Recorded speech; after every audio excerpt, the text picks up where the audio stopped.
I'm a former state representative, and I wanted to bring a personal conversation with mental health therapists, people that serve our community. But I wanted to introduce them because I know there's a lot of need out there. So without further ado, the Life Center for Healing and Growth, I want to introduce the owner, Jenny Silverio, and mental health therapist, licensed mental health therapist, Jeremy Lozada. Why don't you introduce yourself, Jenny? Yes, and tell what you thank you do. so much for inviting Jeremy and I to your show. Like he said, we're from Life Center. My name is Jenny Silverio, and this is Jeremy. We're both licensed mental health counselors. We provide therapy services to children from ages 2 and up, and also their families as well. Jeremy, you want to say anything? Want to introduce yourself? Oh, well, let's see. About Life Center, it's 5 years old, I believe. Started off with just Jenny here by herself, just a dream in an office. Then she brought me on board for year 4, and then it's grown to about, like 20 or so. About 20 of us now. Yeah, Wow. It grew a lot. So let's talk about mental health. What do you see in mental health? I know that substance abuse is also an issue. We're going through COVID. Tell us what you're seeing during this period of difficulty for many people. Yeah, so Jeremy and I were actually looking at the CDC statistics for mental health, and we were reading that since June, about 40% of adults reported experiencing mental health and substance abuse issues. And that was right mid the COVID, because it started back in March. Mm-hmm. Yeah, so we've certainly seen an uprise in it. And tell me about, like, do you guys service the community, Miami-Dade County, where a specific area of Miami-Dade County, or the entirety of the county?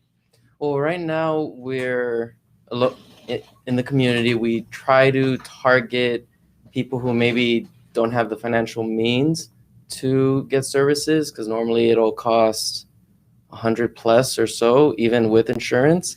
So we try to provide a sliding scale. And as she was saying, we target children 2 and up, and just anybody that's available to come and that they're just seeking services. And we do provide services throughout Florida because of the CDC guidelines. We've been able to provide services via telehealth. So we're servicing a wider range of individuals than we were before, where before it would only be in-person services down in South Florida. So now we have this huge range. That's great to hear that you're doing telehealth. While I was in the legislature, that was a big platform of mine, to ensuring that we were able to provide quality healthcare services to people via remotely, right? So is there anything that you're seeing specifically in the county, or better yet, what advice can you give the viewers based on what you're seeing? So based on what we've seen, I'd advise to try to maintain the most normalcy as possible. Try to establish a routine. Just because we are socially distancing doesn't mean we can't video call our family members. Maybe join an online support group or an online leisure group. Maybe go outside with social distancing. Go for walks around the neighborhood as long as it's safe. So just trying to establish this sense of normalcy in between all of this chaos. So in the last 4 minutes that we have of this show, right, I wanted this to be able to provide, this show to serve as a means to be able to provide people the understanding that they're not alone, right? What would you tell them? How can they get a hold of you, and who should call you? Yeah, so I would let everyone know, all of your audience, that there's a lot of individuals that are experiencing anxiety about the uncertainty of the future, that are experiencing issues with their partners, issues with their kids. So it's not an isolated event, and a lot of people are just suffering. And so it's important to go ahead and get help. A lot of people are ashamed, feeling like they would be looked down upon, but there's a lot of people that are doing it, and certainly it will deter long-term issues from happening. And so there's a lot of services out there by calling the 211 line. Certainly if you're having an emergency, then calling the 911 line. And if you want to reach us directly, we answer our phones essentially 7 days a week.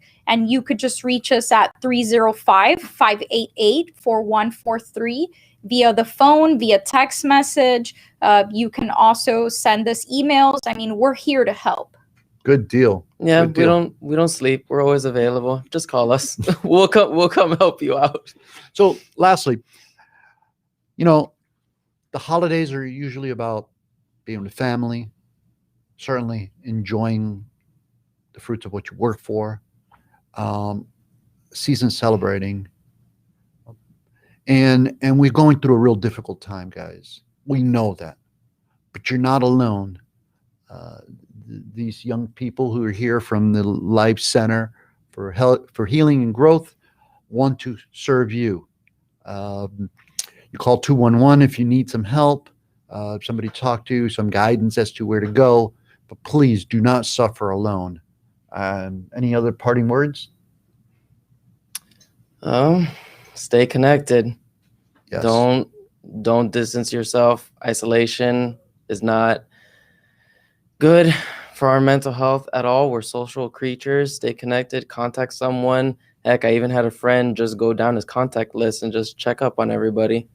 Felt nice. That's good. I like that. Check up on your friends.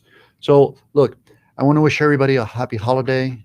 My number is 305-335-7759. You can reach me on Facebook, Twitter, Asencio, Instagram. But please do not spend alone. Let us know. Reach out to us if you have any needs. With that, I will wish everybody a happy holidays. To the Millers, Grant, Michael Miller, thank you for this opportunity. Community newspapers, thank you. And the producer behind the scenes that nobody gets to see, Tommy, you're awesome. Thank you, guys. Thank you for being here. Look forward to speaking with you guys in the near future, in the upcoming year. We have a lot of information to give people. Let's help people. What do you say? Absolutely. Hell yeah. Okay, good. I like that. Hell yeah. Thank you, guys. Have a